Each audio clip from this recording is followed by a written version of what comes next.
This begins chapter 26, which is statistics, and statistics is one of the strong points of R.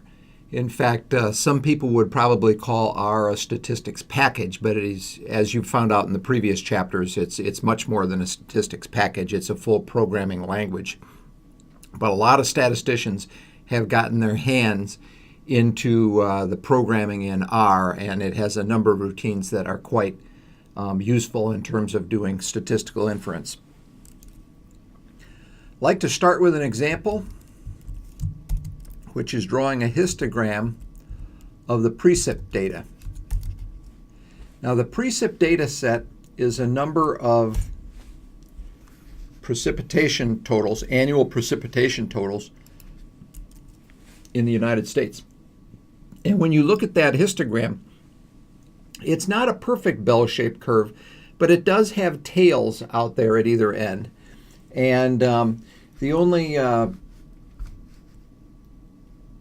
cell which could be a little bit higher is this one. Now, that might be random sampling variability, but let's assume for now that we're saying this is enough of a bell-shaped curve that we're willing to do some statistical inference based on the fact that this might be data drawn from a normal distribution. Well, one thing that's often of interest is what is the central value of a data set. So I'm going to type in mean precip. You can see you get 34.9 inches of rain per year. One thing that's not clear is how close that sample mean from the 70 observations. I believe it's 70. Let me double check. Length of precip. Yes, from the 70 cities where they collected rainfall data.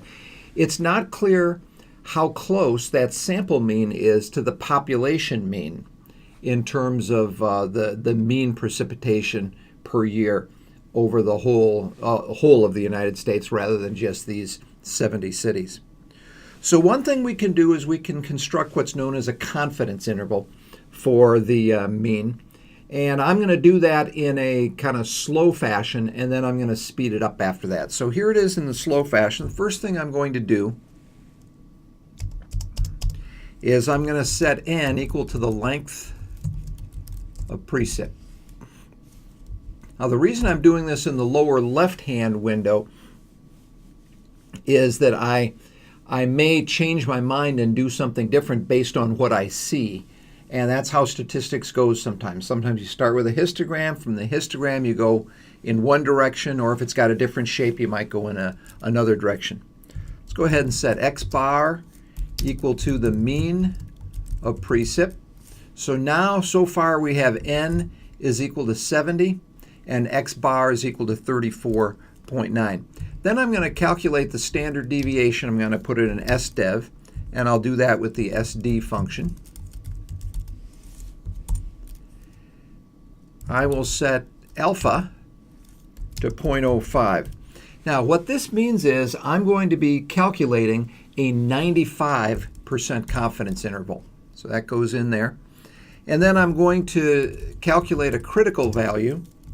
And to do that, I will use the QT function. We're using the t distribution. And I put in 1 minus alpha divided by 2. That's the percentile that we want. And we want to use n minus 1 degrees of freedom. That's pretty typical. And now crit is set. And you can see here the values up here in the upper right. Alpha is 0.05. This critical value turned out to be 1.99. N is 70. The standard deviation is 13.7, and x bar is 34.9. Next thing I'm going to do is I'm going to calculate the half width of the interval. And the half width of the interval turns out to be this quantile from the t distribution multiplied by the standard deviation divided by the square root of n. That right there will give you the half width of the 95% confidence interval.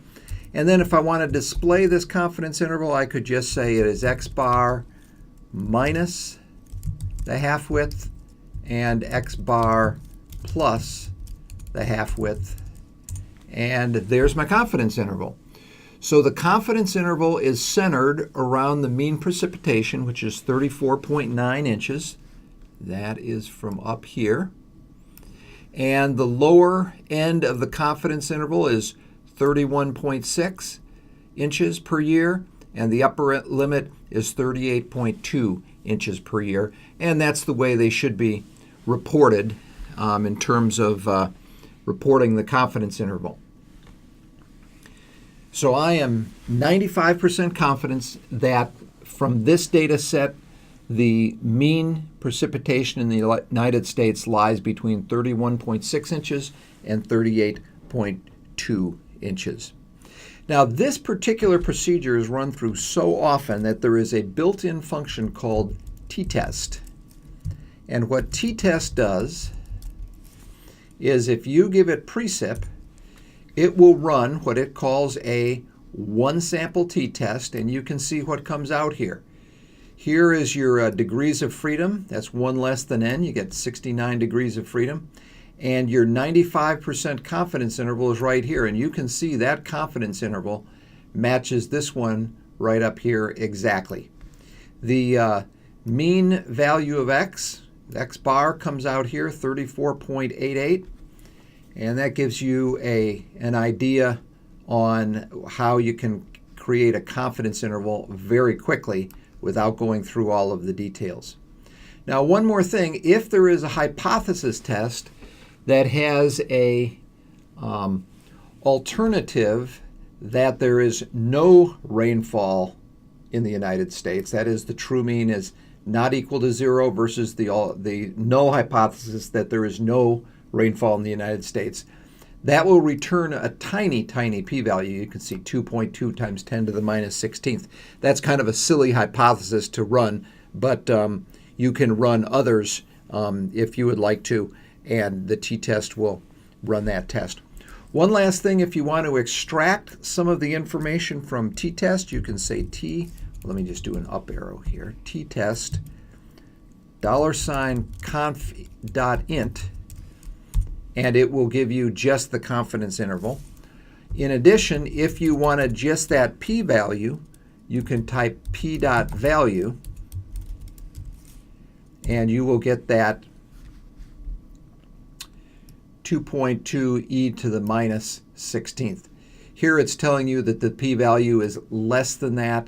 Here it is giving you what it calculated as the p-value to be 4.7 times 10 to the minus 32. So that's a quick example of using R for calculating confidence intervals.